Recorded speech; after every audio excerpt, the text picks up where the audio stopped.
ஹalleluya. கர்த்தருடைய வார்த்தை இப்படியாகவே சொல்கின்றது, ஸ்திரீயானவள் தன் பாலகனை மறப்பாளோ?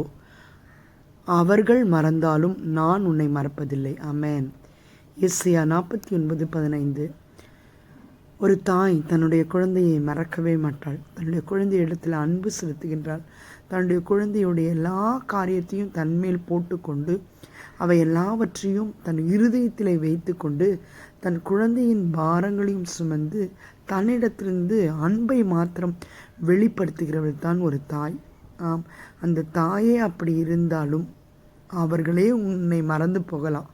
உன் தாயும் தகப்பன் உன்னை மறக்கலாம், நான் உன்னை மறப்பதில்லை.